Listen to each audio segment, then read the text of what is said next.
Welcome to Politics Done Right. My name is Egberto Willis, your host. Good morning, Houston. Good morning, Harris County. Good morning, Texas. Good morning, the United States of America. Good morning, the entire world. How are our peeps doing this morning? I trust we are all doing fine. We are all doing fine because we are going to make sure that we're all doing fine. Anyhow, folks, we want to first present you with the heroes in the control room. Good morning, control room heroes. How art thou doing this morning?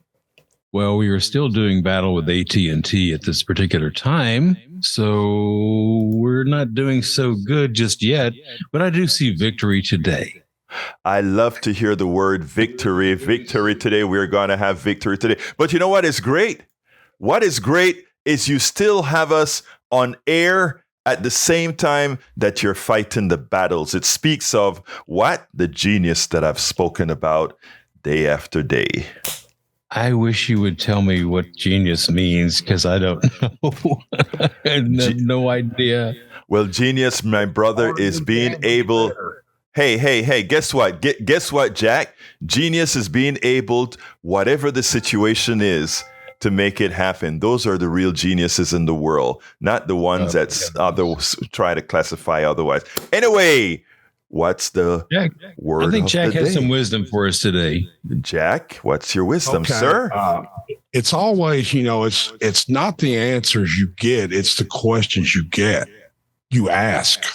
Is attainment of wealth the motive for life? Is profit why we do things? What would make us great would be to find a more altruistic reason to motivate us to greatness. Cast off greed and power over people. Embrace service to humanity. We can have a bright future, but we must confront the forces trying to enslave us. Fascism. Me gusta eso. I love that. Who is that? Is that your words, sir? Yes, that's Jack Running Fox. All right, Jack. Hey. Jack, I love it, Jack. I love it. I love it. I love it. And you know what I like about that? And that's a question that we have to ask for real, sir. Do we really just do things for profits, or we do things because we're just human and good things to be? I mean, that's a good thought. If we're just doing things for profit, ouch, what's there? Anyway, hey, you put on my thinking cap. Yeah, go ahead, Jack. We got ourselves to where we just, we believe in the dollar and anything else, and that's what I'm seeing. And that's why I write this stuff. Yeah. I'm a humanist, and I know. Yes, exactly. I love that, Jack. I love that. That, as you're reading that put some little thinking thoughts into my thinking thoughts. Anyway, thank you, my brother. Anyway, folks, we are going to have a great program for you today. Vamos a comenzar we are going to start by saying, welcome aboard, Melanie Keelan from Barcelona, Spain, right here, first thing in the morning. Thank you so kindly for being here. Folks, remember, you can give us a call at 713-526-5738. Extension number 2 to be on air, 713-526-5738. Please, I ask thee, please call early so that we don't have to rush at the end. But yet, I do know that many of you are just getting, as my daughter would say, the crocodiles out of your eyes, because after all, they've thrown me at a very early time to start this program. 713-526-5738. And do remember, there are many ways to get to the program. How can you get to the program? Make sure to dial up at 90.1 FM if you're in the Houston metropolitan area. But alternatively, you can download the TuneIn application and join us from the Android store. I think they call it the Play Store or the Apple Store. And click into TuneIn. Find KPFT, and you have us. Alternatively, go to our website, kpft.org, kpft.org. Click that listen button. But you don't only have to do that. If you go there, you may say, you know what, I have some extra ducats in my pocket, and I want to make sure and keep those guys on air, and therefore I will hit that donate button as well. Look, if we can keep those donations coming throughout the throughout these shows, throughout the days, we don't have to have those long pauses where we're asking folks, please support the station, that sort of thing. Anyhow, you can watch us live today. I have on one of my Rock Shocks t-shirts for working out at facebook.com/KPFT Houston, facebook.com/KPFT Houston, or go to politicsandright.tv to listen to us on YouTube. Of course, you get all the clips and everything else you can find at our podcast, politicsandright.com/podcast, politicsandright.com/podcast. Don't forget, you want to slam me, you want to tell me, Egberto, I don't like what you're saying, or please add this to the show, or whatever you want to tell me, drop me a line at kpft@politicsandright.com. kpft@politicsandright.com. Again, though, don't forget, give us a call, 713-526-5738. Una vez más, 713-566. You know what is so funny?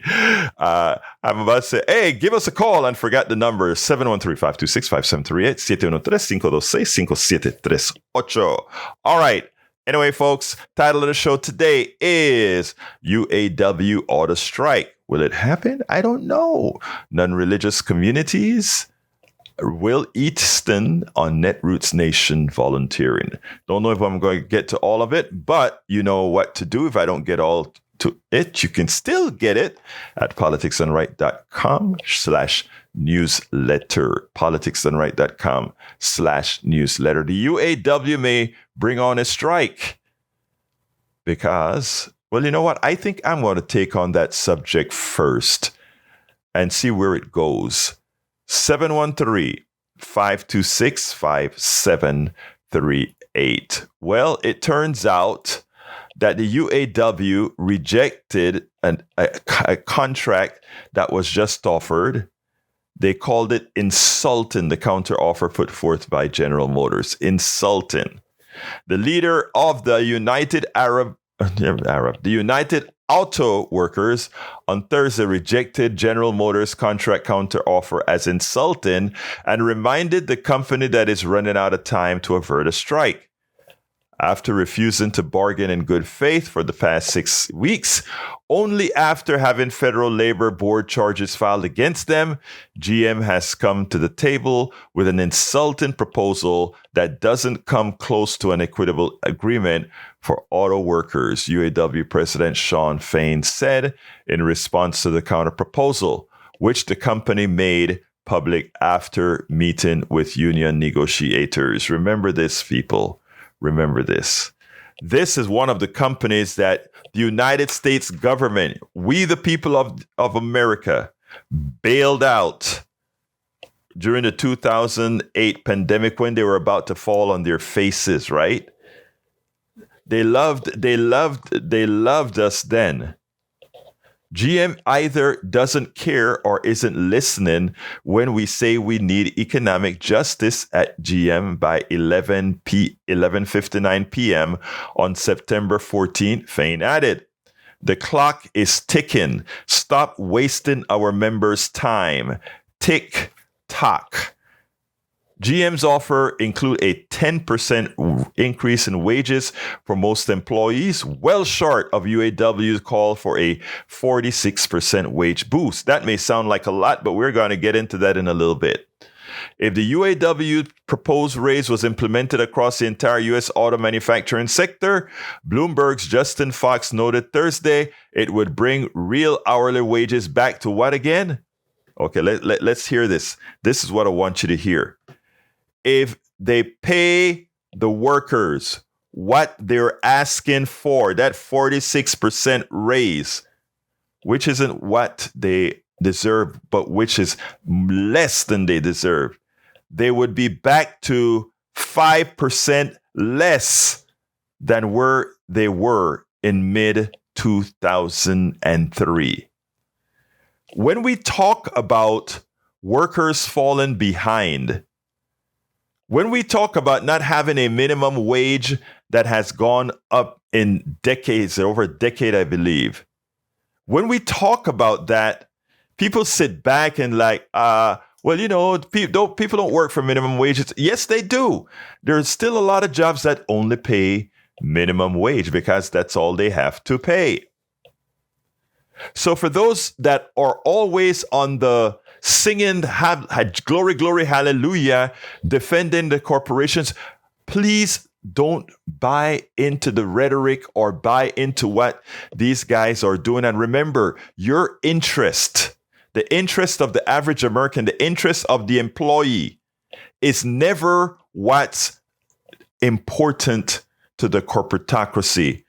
A smile, they may give you a smile, they may tell you nice things, they give you all of this, but the bottom line is that they have forgotten that the employee is also a stakeholder for this whole thing to work. Their sole purpose, as the God of capitalism says, Milton Friedman, he's a new God or the most recent God of capitalism, Milton Friedman, that corporations have no responsibility to the environment, no responsibility to the employees, no responsibility to anything other than the shareholders, the people who own the company shares. Remember what I told you guys over and over again? The most important thing in this country, based on our economic system, is capital. You don't matter. So anytime you are out there maligning the workers, maligning the unions, they're laughing themselves, the corporate structure, laughing themselves to the bank. Because the definition of what they do is the maximization of profits for the shareholders. Capitalism used to be defined as the allocation, the efficient allocation of resources. That has always been bull. It has always been profit. Remember how Jack started the show this morning? Jack had an insightful, and that's why it kind of mended with what I was going to talk about today. And I'm like, hey, insightful, brother Jack. You know, when your sole purpose is profit maximization, you can see nothing else. But that one sentence said it. If these guys get their 46%, they will be where again? At 5% of where they were in 2003.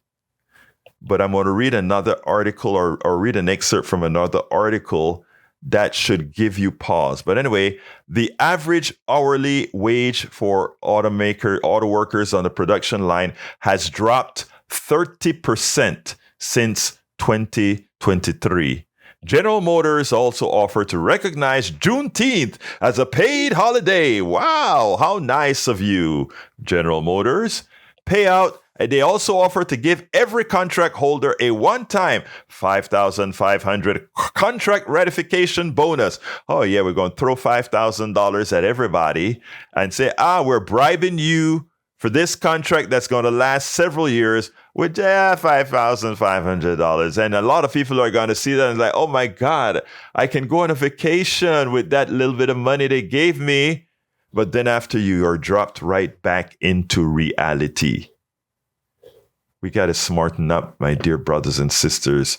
You know, they turn us against each other. Oh, I can't get 46% raise. Why are GM folks are going to get 46% raise? That's not the question. The question is always going to be, stop being a crab in a barrel. If you see some people on the ascent, don't try to pull them down.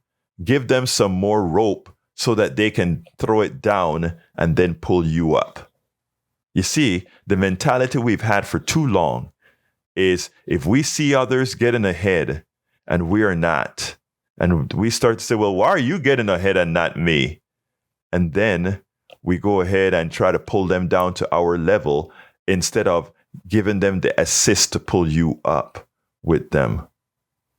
That is what the plutocracy, the oligarchy, the corporatocracy has done consistently, put us against each other so that when we see any group or whatever moving ahead, we're not asking to move ahead too, we're asking to pull them down.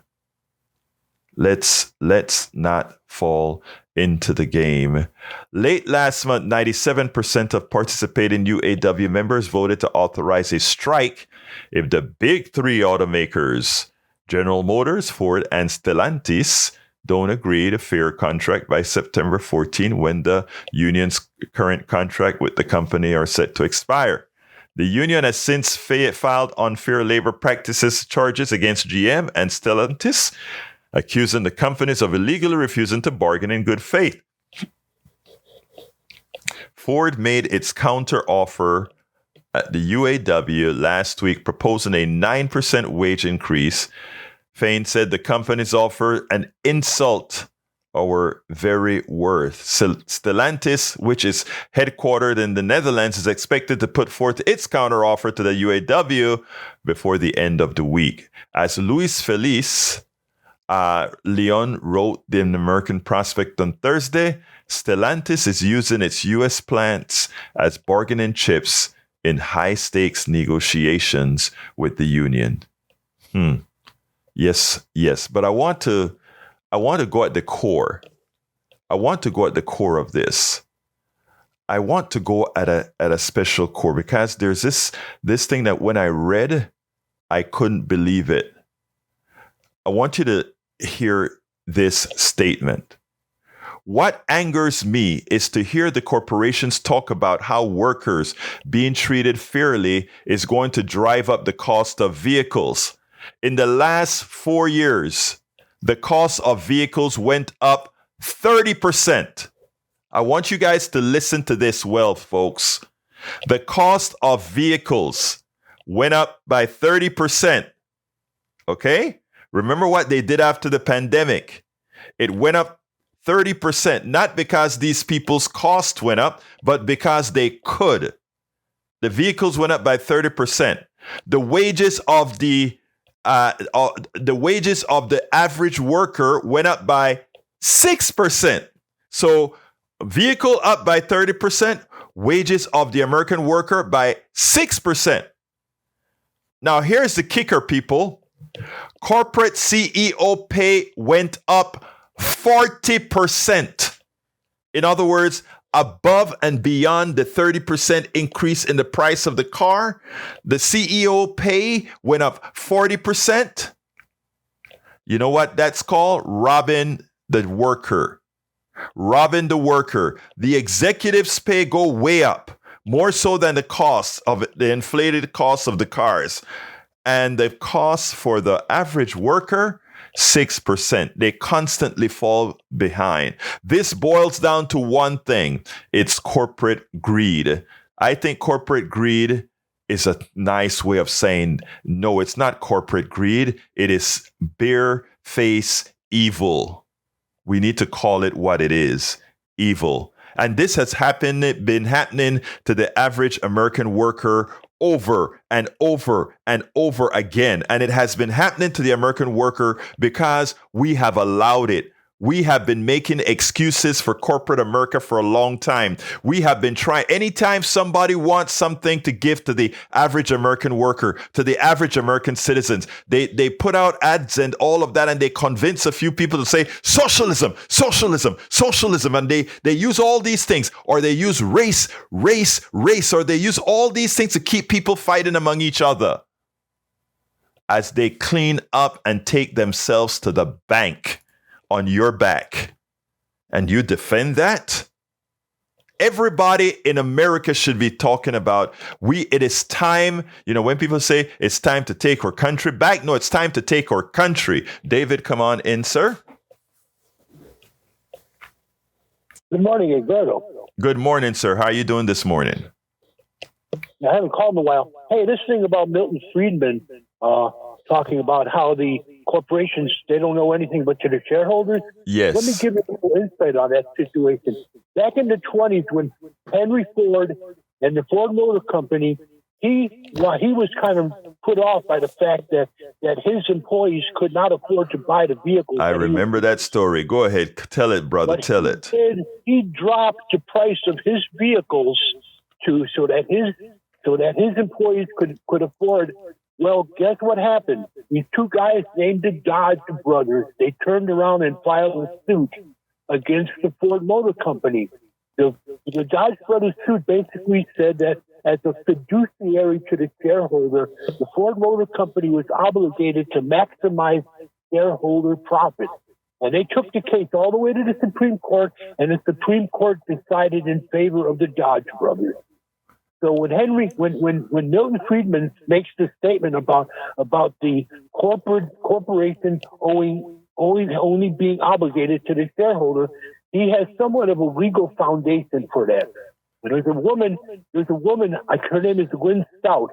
She wrote a book called the Shareholder Value Myth. And now, I don't know if all corporations have this sort of fiduciary responsibility to the shareholders, but if the corporation has some kind of contractual obligation to the shareholder, then there is a fiduciary responsibility there. No, that is a definition of capitalism, sir. So they're correct when they say the fiduciary responsibility to the shareholder. That is true. That is what the corporation is, right? Now their stakeholders. I mean, you could sort of finagle a way to say that, well, the fiduciary responsibility is to keep an employee happy, right? You could say that an employee happy will is better in a fiduciary manner for the corporation because a happy worker will create more products, et cetera, et cetera, et cetera. You could say that, and you could legally go into court and argue that and say, well, the reason why we are doing this is because we think in the long run it's our fiduciary duty to the corporation. But there are certain things that humans need that it's not the most efficient. And whenever you talk about, I remember being on a panel, and on this panel we were talking about social programs and what could we do to educate kids to make sure, a whole lot of things like that we're talking about. And we had 4 people on that panel. We had a left winger like myself. You had a moderate Democrat, you had a moderate Republican, and you had a right winger. And the way the panel went is the moderate Democrat wanted to kind of hear all sides. I wanted to make sure that we took care of humanity first. In other words, we fix the cost of what it costs to live, to make a person happy, that sort of stuff. That was my first concern. And then I said, we build business laws and rules around what makes people happy. That was my contention. My contention isn't fiduciary responsibility of the shareholder and any kind of that bull crap. Then, because do remember, a shareholder is simply saying, I want to put my money somewhere that I can sit down on my rear end, not do any work. Somebody else do the work, and I make a profit. My money work for me. Here's the thing, Egberto. Here's the thing about it. I'm not agreeing with Milton Friedman. I'm just saying that Friedman had the support of the Supreme Court. Oh, no. I know. I never thought, sir, that you were agreeing with that. No. I never thought that. I just wanted to expand on that. So no, I know where your heart is. So what I'm saying, however, is that by design, that is a culture that on that panel that I sat, the first thing that came out of the businessman's mouth was, but how is that going to affect business? So in effect, he's saying, how is feeding these kids going to affect my business? How is making sure these humans are happy going to affect my business? So it's business first. Many times I talk about... Go ahead, sir. I'm sorry. They're pretty short-sighted in that respect because they're always worried about the bottom line and they're willing to put their profits ahead of everything. Right. Exactly. Before you continue, let me point this out. I just heard Arnie Arneson's show comes on before yours. Yes, sir. He was talking about how the back in the 70s and 60s, the average disparity between CEOs and the rank and file employees is about 20 to 30 times. Now, nowadays, fast forward to 2023. Here we have Jeff Bezos in 2022. His income for 2022 was $3.031 billion. What's the ratio disparity of wealth between his income and the average Amazon employee. Absolutely so. Thousands. So that's the kind of insane, abominable disparity of wealth that's happening in this country right now. And it's not just Bill Bezos. This is about every corporate CEO in this country who's making that kind of disparity of wealth. And then they're telling us that we have to get on our knees and do some kind of obscene gesture to make the plutocrats happy, to make sure that they don't get pissed off at us and try to stage another Trump-like coup. Now, let me tell you, David, what I want to tell Americans is the following, right? Because this starts by making people believe that they're worth more than they're worth, right? I always used to talk about the person who sweeps the streets, the person who throws the garbage out, the importance that I have given to these people, because again, all of us make things happen in society. You know, if you think you're so important, right? Let your plumbing go down and see how important you are until you find a plumber. Let your car break down and see how important you are, whether you're an executive or whatever, until you get that mechanic. So I've learned over time to dispel the fallacies that's been put in our mind as far as the importance of people, right? Or what people's importance are. I hear it drives me crazy when people give the importance to people like Jeff Bezos, who you just mentioned, or Elon Musk as some sort of geniuses. They're not. Everything that Elon Musk... Go ahead. Let me give you a little insight on that.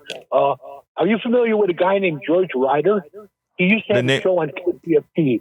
Okay. His wife, Deborah Chasco, she was on the station. Yes, I know. Station board. Well, he had on his show. He talked about that, the value of the rank and file employee as opposed to the CEO. And they got into a long discussion about, because he said he was on a flight one day and there was a guy sitting next to him and they were talking about stuff like that. And this guy, he was a member of a corporation and he was a ranking officer, and he said something to the effect that what really makes the difference is who gets to die with the most toys. Right. And yeah. George Ryder, wow, this really. Let me tell you something. If you don't get that, if you don't understand what goes on in these boardrooms and also how little they think about you, I find it amusing when we are trying to create different types of activisms, how many people are ready to simply call us out as opposed to listen to what's really happening. Welcome aboard, Alexandria Messiah. You have a good statement I'm going to read in a minute. Let me tell you something, guys. When we think about the value of people, why it upsets me so much. When we talk about how great Elon Musk is one person. The hundreds of engineers that make these things happen that he doesn't know. I mean, we all depend on each other for the things that we get done. And to sit back and say, oh, Jeff Bezos is worth the bill. Nobody is worth billions of dollars, not even $1 billion. They didn't do anything themselves to afford them that. But we have been programmed into believing that if your idea flourishes and takes off, that you're entitled to all the spoils that idea produces, even though you are not capable of developing that idea without hundreds, without thousands of people. Let's go further. You would not have been able to develop that idea had you not been nurtured by all of us who paid the taxes to create that society that nurtured you. But we have been Go ahead. I want to say one more thing before I let you go. I don't usually talk about people who call in your show. This particular person, way back in 2000, when Glenn Urbach had his show, This good old Brian and Barry would call Glenn Urbach and ladle their swill to him, and then after Glenn Urbach retired, he had to, because he had family to take care of. He had to leave the show, and then this guy Jeff Berg started his show, Partisan Gridlock, and Barry and Brian started calling their show, and come the same kind of stuff that Brian is saying to you, he was saying to those guys, and I'm hearing this stuff, and I'm saying, "Damn it, Brian, You're like a broken record, man." No, but it's not. Let me just say this stuff, David, and then I'll let you go. It's not about a broken record. It's, there used to be a commercial I saw on TV where it showed that we don't need to put chains on people. The thing about the economic system that we have today, we no longer have to chain people up. We no longer have to put chains on them because we've already put chains in their minds. Right? We've already enslaved their minds. And look, was my mind I never wore chains. I don't know what slavery looked like. I know what discrimination looked like now. But I don't know what chains look like or whatever. But was I ever a slave? You bet your damn life I was. My mind was in slavery. Brother, there's a saying that I heard. I don't know who said it, but it goes like this. There is no one who is more thoroughly enslaved than those who mistakenly believe they are free. And that is a very good statement. And that is what our economic system has done to many. You give somebody a few dollars and they think, oh, I'm on top of the world. And then they start defending those people who afforded them a few more dollars than the other. It's all a chain that has to be broken. And one of the things that we want to do is enlighten folks so that they don't fall, so that they unenslave their minds. Like I said, I don't say anything I don't say anything to the masses. By the way, let me let you go, David, and let me finish up my rant here. I don't say anything. You have a good one, brother. I don't say anything that I haven't said to myself. I don't beat up on anyone unless I beat up on myself first. I'm just kidding. Anyway, but an enslaved mind, and too many of us continue to have the chains in our minds. Those chains are there. We don't have to have it in our hands. I mentioned before the slavery days, some of the slaves you had to put on chains so that they don't run away, but they still produce for you. They were capital. They were important. But with the new system now, we just use you as we need you. And when we don't need you, we let you go. And then after we let you go, very few times we don't even want to pay for the social services to keep your humanity. Right? So what we believe in, what folks like myself, real progressives believe in, is always going to be human first. Alexandria Masiak says the following. And by the way, folks, give us a call. Do you agree? Do you disagree? 713-526-5738. Again, that number is 713-526-5738. 713-526-5738. All right. Alexandria Masiak says the eventual collapse of capitalism is made possible by the many capitalists constantly on the lookout for new ways to save money. Capitalism is independent wealth, which is a recipe for disaster. That's why hyperinflation is inevitable. Additionally, the high costs associated with increasing natural disasters will crush our workforce, as no government, company, or family can find anything they need to survive single-handedly. This effect will bring about more unity. I agree with that statement, that eventually we will be unified when we realize that separate we fall. Climate change will focus on us to work together, which is what socialism is, ensuring equal treatment and access to all. I like to make sure to put democratic in front of that. But the real change will be organizing ourselves, the all humanity, under a new system that will guarantee us universal entitlements, food, housing, education, healthcare, infrastructure, and professional job for every able-bodied adult. The 8-part plan I am proposing is called Organized. Oh, I like that. Organize. My goal is to have in place a safe transition before the collapse, a way to protect each other from extinction. It begins with environmental science, improving the living and working conditions of everyone everywhere. You know what is interesting? I love your paragraph there. That's why I read the entire paragraph. As I was talking to David, I was reading it and I was like, I love the way you say that. And, if you speak to Professor economist Dr. Richard Wolff, he talks about the beginning stage of economic system, the stage of stasis, and the stage at which they collapse.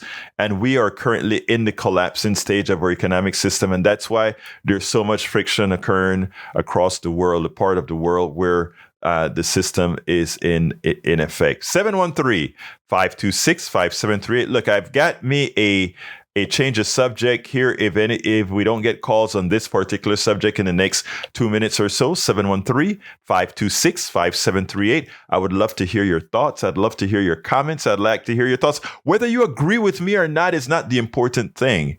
What's important is your thoughts. 713-526-5738. I would love to hear from you. Otherwise, we're going to go to a 10-minute segment that I prepared for the show that's shown in the newsletter as well. But, I prefer hearing from you guys if you have more to say. I'm going to wait 1 more minute. 713-526-5738. Give me a call now. Hit extension 2 to get on air. 713-526-5738, hit extension 2. But with regards again to the UAW, I wouldn't even have played it, give us 46% and be 5% behind 2003. I would have saying bring us up to 2003 and beyond, because the CEOs and the executives and the bonuses that they have received on our backs have all been above and beyond the inflation rate, while they're asking us to live below the inflation rate. And inflation created by whom? By them. Remember, all inflation that we've had over the last several years weren't because of a supply and demand issue in the aggregate. It was not a supply and demand in the aggregate. It was because they had the ability to raise prices. I want you guys to understand that. It had nothing to do with supply and demand. The price that you're paying for gasoline right now is a farce. Look, guys like me like the higher price of gasoline because people will use less and it'll put less crap into the air. But when we talk about a supply and demand issue, when they try to create reasons why we have gasoline at the prices that we have now, it's false. We have a flood of oil if we really wanted to do it. But this is maximization. This is maximization of profits for the few. Folks, we have to wisen up and understand what they're doing. I see I've got 2 calls, so I'm going to wait for Jack to process it, and then I'll go ahead and put you on air as soon as Jack is done processing to let me know who is on air. 713-526-5738, and we can take more calls. 713-526-5738. Let's go ahead and go to Melissa. Come on in, Melissa. How are you doing this morning? How are you doing today, this morning? I am doing great, my dear. Talk to me. So, I just wanted to chime in. I don't want to be too long. I only got 5 seconds, actually. I just wanted to chime in on saying about the eco issue is the urban issue. And so I was wondering how you feel about the fact that our political leaders or, running everywhere trying to get, behind, these teams, these groups of issues that we have. But no one really is looking at the Black vote. Again, they're shying away from everything. But our issue is the fact that we've been needing to take care of our urban communities. And now we're coming to a head where it's now an environmental issue. So our issue is the environment. So I'm happy to see, or interested to see how that part all plays out. Because these issues are starting to mesh together. So yes, in the end, we will need each other. Well, thank you, ma'am, for that comment. Let me just tell you, Melissa. Absolutely so. As far as you're correct, right? The way the system has operated for too long is they forget about Black issues. They forget about issues for that that doesn't cover the majority. Now, how do we solve that problem? The vote is needed. We have to participate, and we have to make sure and have our voices heard. Look, you've got KPFT now, but we have to be all over the place. We as a community, the Black community, has to have its voice heard. It can't. There's a guy that called in and he said, I'm a Black guy and I've given up on politics or whatever, to which I told him, absolutely not. You have to be in these people's face. You have to let yourself be heard. You can never give up. Thank you, Melissa. And what we have to be is out there. We have to take our piece of the pie as well. And this goes with absolutely every community. This goes with absolutely every worker. Yeah. Now, here's one thing that I always say, Melissa, right? The good thing about it is this: the things that Black people want, the things that Latinos want, the things that it's not what everybody doesn't want, right? So the thing about it is it's not out of the scope for us to talk about these issues, right? Exactly, because they're merging. They're hitting every community. Absolutely. Environmental issue. It hits everyone under the sun. So in order to deal with it, we all have to work together to fight this. Absolutely so. But yes, Melissa, the mere fact that you call in made that statement, and I tell this to people who call and change whatever we're talking about or whatever, and tell them the mere fact that you're calling in and making that issue here, a lot of people hear you and they say, yes, now I will engage. Melissa has engaged. I am going to engage. So that's what it's all about. Anything else you want to say, Melissa, before we move on? First of all, did I answer your question as satisfactorily? Yes, you did. I just wanted to, when I heard you speaking on team and the fact that, it's not about one in the singularity anymore. It's just, funny to me how, we've been banging this bell for a long, long time. Exactly. Finally coming to fold. So thank you so much for being here. Thank you so kindly for your call, Melissa. You have a wonderful rest of your day. All right, let's go ahead and bring Lane into the fold. Lane, come on in. So a minute ago, you were talking about slavery. And my thoughts are that slavery in the abstract basically minimizes people's potential. And, we need to maximize people's potential. So, when you look at things from a perspective, there's the ideological way of doing it and the economic way of doing it. But there's, Bob Marley talked about mental slavery. Right. A lot of it's written over and over again, as you know.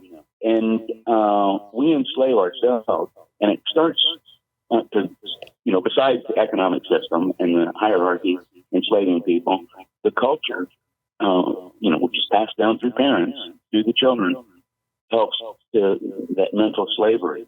And parents have a big role. And I see it all the time, and it cuts in two directions. I remember my mom, who just graduated from high school. My parents never went to college. I was the first person in my family to go to college.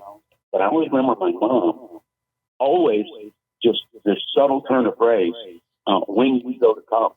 The whole time I'm growing up, it's like, when you go to college. So it's assumed, you're passing that into the kid. You're, imprinting in the kid that, there's no doubt that, you're going to rise up.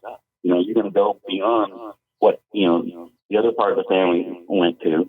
And then I see the opposite happening. A lot of my friends, are parents and other people I work with. And these folks I come in contact with, and they diminish college to their children. And it's because of this mental slavery. It's ingrained in them. That, college is expensive, it's a big debt, it's a big burden, and all they see is the burden that college places on people, the debt, which is true, but, it's the only way out of the hole. Let me stop you a second right there, Lane, because there's something important. Lane, there's something important that I want to mention that I want to sort of interject here when it comes to the issue of college or whatever. It's true that everybody doesn't have to or need to go to college, but I mean, you hit the nail on the head. If you listen to the right today, they're trying to dumbify America, and the reason they're trying to dumbify America is an enlightened America and an intelligent America and unenslaved America will not allow a Jeff Bezos to make $3 billion a year because he didn't earn it. Now, when it comes to moving ourselves ahead, you're correct. Yes, college is a burden because we have a society that makes college a burden. We could be like Brazil. We could be like Germany, where college is paid for if you're capable of doing the college work, right? So, I mean, we all the burdens that we have in America right now are self-imposed burden. If you listen to what Melissa had said when she called in, as far as the burden of the Black community and its environment, the burden, all these things are imposed. These are not things that are inherently how they need to be. So I agree with you 100% with what you're calling. They're imposed from what I'm saying is they're imposed from without. They're also imposed from within. Okay, let me stop you there, though. Let me stop you right there, because on the outside, it seems like they're imposed from within. But when you have externalities that create that environment, when that nurturing environment is not there to nurture to nurture you out of slavery, the externalities start with the beginning of the country. Thank you. You nailed it. Thank you. You nailed it. Hey, you nailed it. Not even an issue. So, but we internalize those externalities. They become part of the culture. Other countries that have free education, like Germany, who offers free education to even foreigners, college education, in English. Yes. They realize that the value is in having an educated workforce. But the U.S. has a culture from the very beginning, and it's still perpetuated now, that it's about cheap labor. And, we can't get over that. And we need to get over that. That's what we need to get over. Yes. Lane, thank you very much. Very important concept. And yes, we do need to get over it. But we first have to, and I think that's why we have programs like this. When I talk about, change. It's just there you go. Need to go anywhere past Bob Marley. We don't. Well, here it goes. Let me go. You remember it? Emancipate yourself from mental slavery. None of the work can free our minds. There you go. I remember the days of slavery. Another reggae song. Yes. Yeah. Well, anyway, my brother, thank you so kindly for your call. You make a difference. You have a wonderful rest of your day, sir. All right. Okay. Let's go ahead and let's go to ARR. Come on in, ARR. Is that your name, ARR? You're on. R? I think his name is Busy Signal. We must have lost him somewhere along the way. Oh, okay. No problem. Business signal. Well, you know what? My next piece is 10 minutes, and I don't want to take that up with the rest of the time because whatever. So give us a call. 713. If you want to listen to the things that we have in the newsletter, what the show is supposed to be about, go to politicsandright.com/newsletter because the videos that are left to play are too long, given the amount of time that we have left. So I'd love to speak to you guys. 713-526-5738. Una vez más, 713-526-5738. Hit extension number 2. And you'll be on air right away because all lines are open. 713-526-5738. Let me see if I can put Howard on the spot for a second here. Howard, talk to me. Yes, sir. I'm right here. And I do believe that if Jeff Bezos and the rest of them took at least $1 billion that they've earned, let's put that in quotation marks, and split it among the people who work for them, they would have very happy workers because you work for a living. You don't work for fun. Yep. At least I work for a living. Of course, this is kind of fun anyway.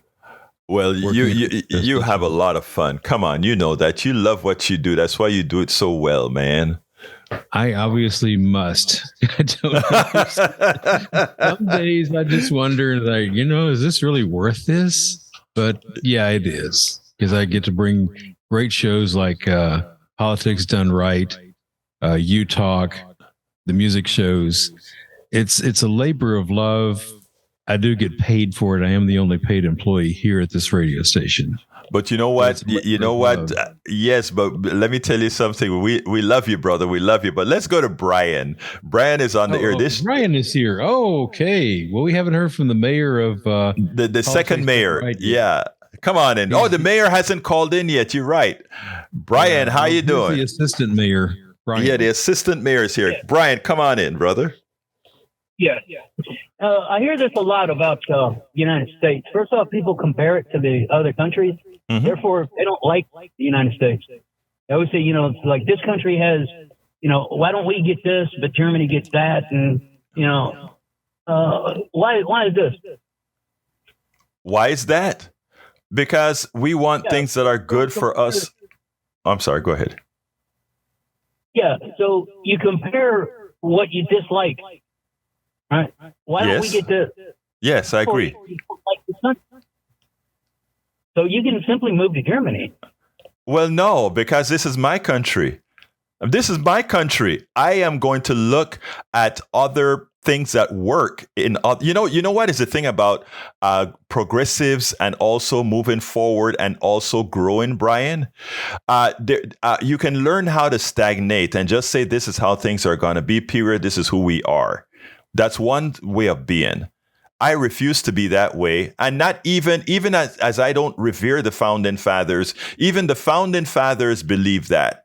I mean, the founding fathers, when they wrote a constitution, wrote an expandable document that could change with time. So even they, in as much as what they did in the beginning was severely lacking, even they understood that things needed to move forward. So no, my dear Brian, when I see another country doing something that has been successful and our country isn't, I am not going to move to that country. I'm going to try to make our country more successful. It's that simple. And you should feel the same way too, my brother. No. Can you name me how many countries in the world have a Bill of Rights? Let me tell you, a newer constitution does not require a Bill of Rights. And you know why? Because intrinsic to that constitution is a Bill of Rights. Remember, our Bill of Rights came about because of a flawed constitution. You see, when you don't learn critical theories about how we were founded, etc., that's how we make the mistake that you just made. Here is what you just said. How many countries have a Bill of Rights? They don't need a Bill of Rights if it's intrinsic to the Constitution. We needed one because we failed at our Constitution, and it was not going to come to fruition unless we got a Bill of Rights. So that is where, again, you have to learn these things, my brother. Continue. That's the most ridiculous statement I've ever heard. Well, I mean, you can call it ridiculous. You can go ahead and read it. You can read the Federalist Papers, and you can read everything that I just said, which will prove it true. Well, you must not have. If you don't believe, if you don't believe that the Bill of Rights came about because the Constitution didn't have that in it, then you haven't read the Federalist Papers. Then you haven't read the history of the United States. No, I know a lot about the history of the United States. It seems like, sir, my brother, I made a truthful statement. I made a truthful statement that is, sir, hold on. I made you talk. I made a truthful statement that is verifiable by our history. You can go read it if you want to. And for you to come on air on a national program and say that what I said was ridiculous when it is verifiable and provable, it speaks badly of what you're saying, sir. No. That's your interpretation. It's not an interpretation. This is in black and white. If you read the Federalist Papers, the Constitution would not have passed the way it was written. We needed to have individual rights, and that's where the Bill of Rights came about. They are amendments. They're not a part of they are amendments to the Constitution, sir. Because they realized that it was not perfect, and it is not eight. Isn't that what I said? You're repeating what I said, sir. It's not. That is your interpretation. Anyway, sir, you just said what I said. They realized it wasn't, it had flaws, and they had the first 10 amendments, which became the Bill of Rights. And that's why it's there. And you just repeated that that's why it's there as well. No, I said that's your interpretation of the Constitution. Right. No, I did not agree with it. I mean, you compare this country to the faults that it has to other countries that does not have faults.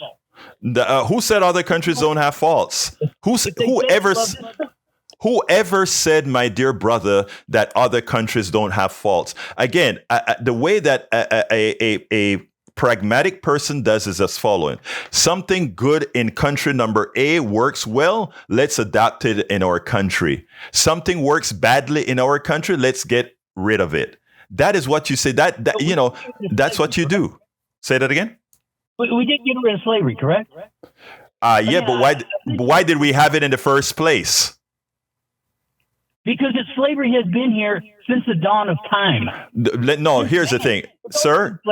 You again, think didn't take slaves? Sir, the slavery issue is something we should be ashamed of. And period. We should simply atone for it. We don't need to talk about it. Atone for it. We did something wrong. We did something evil. Our country was formed on an evil. The genocide that occurred to the natives, that was an evil. Accept it and move on.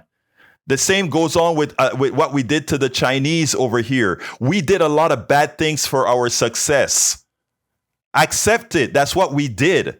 Now we've atoned. Let's move on. But we have to accept that we did bad things. It's not difficult, sir. But let me run to Barry. Brian, call back tomorrow. Barry, come on in. You got 30 seconds.